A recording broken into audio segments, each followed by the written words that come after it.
చిదంబర క్షేత్రానికి వెళ్ళి శంకర భగవత్పాదుల వారు సౌందర్యలహరి రచన చేశారు అని కొంతమంది పరిశోధకులు తేల్చి చెప్పిన మరొక అంశం.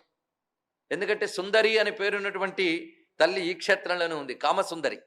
కామసుందరి అన్నప్పుడు మహాకామేశ్వరి, శివ కామసుందరి అని చెప్పబడుతున్నది.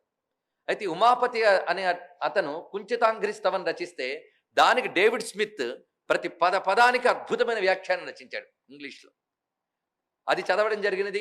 అదేవిధంగా డాక్టర్ ఫ్రిడ్జాఫ్ కాప్రా అనే అతను తావో ఆఫ్ ఫిజిక్స్ అనే పుస్తకంలో కాస్మిక్ డ్యాన్స్ ఆఫ్ శివ అని ఒక ప్రత్యేకమైన ప్రకరణంలో ఆ శివుని యొక్క నాట్యాన్ని విశ్వంలో జరుగుతున్న ప్రతి అణువులో జరుగుతున్నటువంటి చైతన్యంతో పోల్చి చక్కగా చూపిస్తూ ప్రతి అణువులోను బ్రహ్మాండంలోను, అంటే అణువు అంటే మైక్రో, బ్రహ్మాండం అంటే మ్యాక్రో, విస్తారంగా చూస్తే విశ్వము, సూక్ష్మంగా చూస్తే అణువు, అంతే కదండి. అయితే విశ్వం అంతా ఏ చైతన్యం ఉందో అణువులో అదే చైతన్యం ఉంది అనేది విజ్ఞాన శాస్త్రం చెప్తున్నది, మన యొక్క వేదాంత శాస్త్రం దాన్నే చెప్తున్నది.